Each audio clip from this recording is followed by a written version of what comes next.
My name is Morten Flate Paulsen, and I'm a Norwegian professor of online education.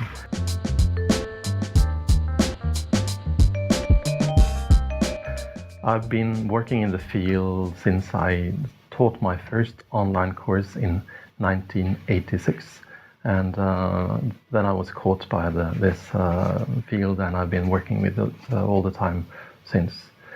Now I have started, and I'm heading a private online school. It's called Campus NooA. NooA is an acronym for Nordic Open Online Academy, and we offer online courses to students in all levels, and we cooperate with educators, organizations, and individuals that would like to offer their courses online throughout Scandinavia. We have courses in all Scandinavian languages and also in English.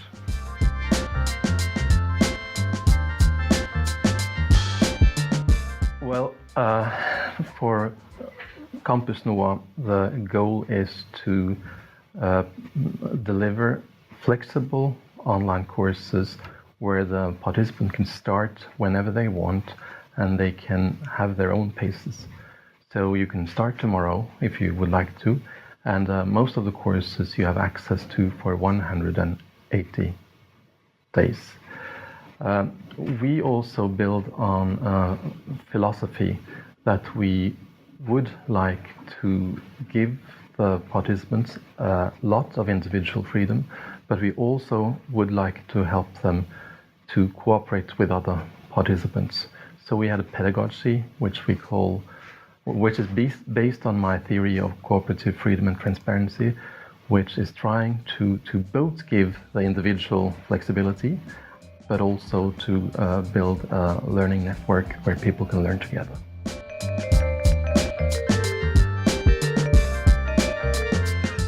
It is a theory that I have developed since I was a student at Penn State University in the early 1990s.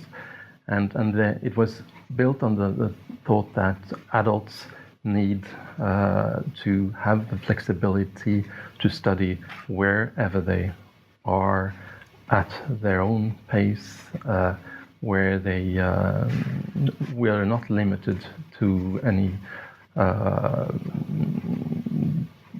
kind of obstacles, economic, time-wise. They should be able to choose the topic and things like itself. So it's very open to individual flexibility. Then I also see that a lot of people, especially in Denmark, like to work together, meet together, and learn better in groups than they do individually. So I would also like to build on that tradition. The difficulty is, of course, how to combine the individual flexibility with the opportunity to learn together with other people in a group. And that is a challenge, but it's possible to do that with modern technology like social media and so on.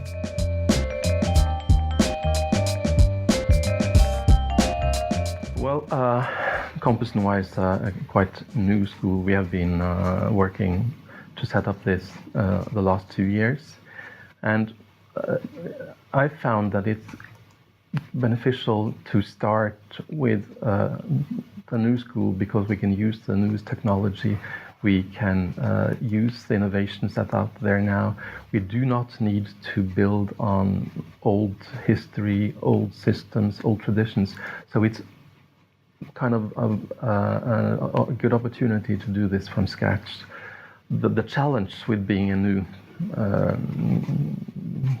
institution is that you need to market the courses, you need to get people to know that you're there, and we do not have a brand name and things like that. So those are the major obstacles, I think, starting a new online college or school today.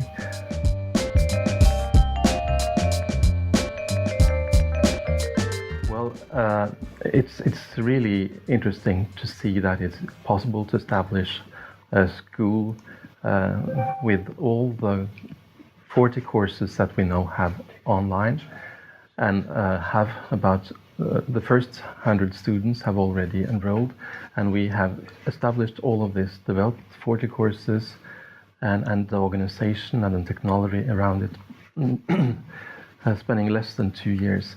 So I think it's an interesting learning experience that you can do this successfully with students that are happy for such a short period of time.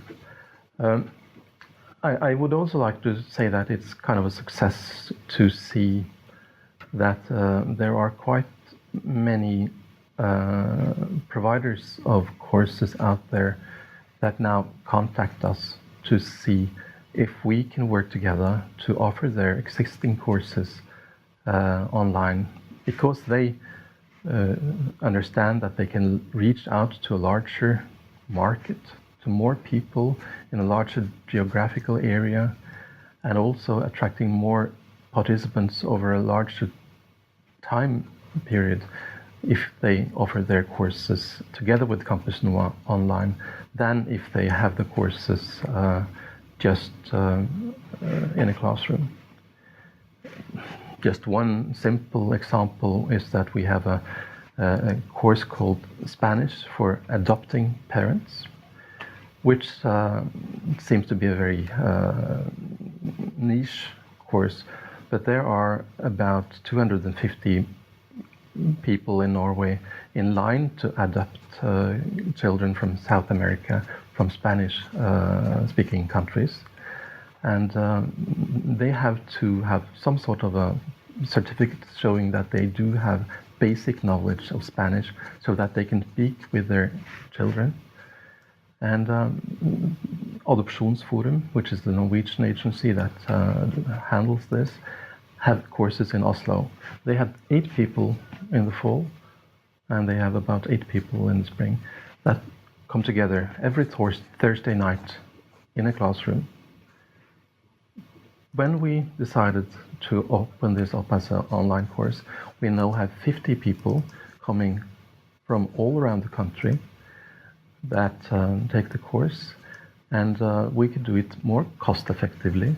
People can come to the course, they do not need to go to Oslo, and this is a small kind of success. Now we are probably going to offer the same course in all the Nordic countries. I'm going to discuss this with the Danish agencies, the Swedish agencies, and the Finnish agency as well. So this is a very niche product which, due to the online provision, can reach out to a much larger audience throughout Scandinavia.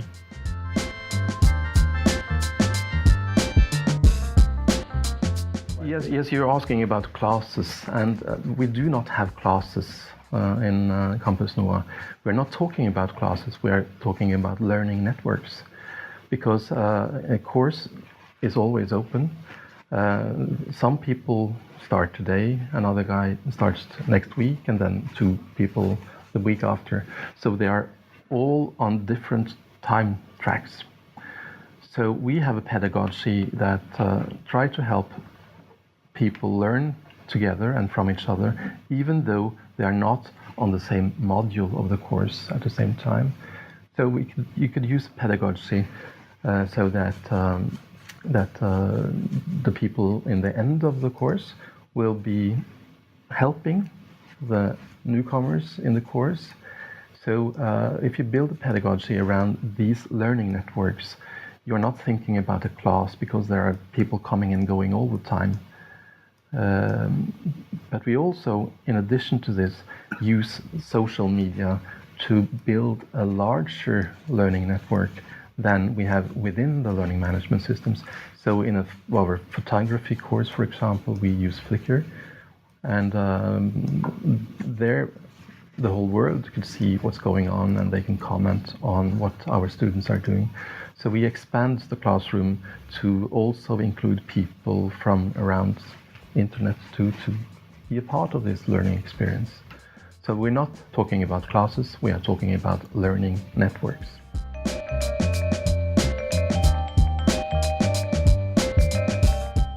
Openness is a key word in the field now.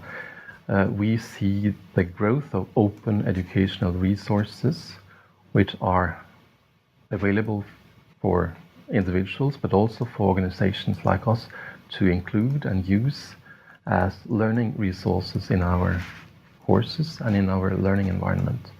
So openness, we also see the same kind of openness in social media like Facebook and Twitter, which could be a part of the learning experience. And we see the MOOCs, the massive open online courses, which kind of support the same open trend. So I do think that openness is one important issue. The second important issue is the internationalization of the field.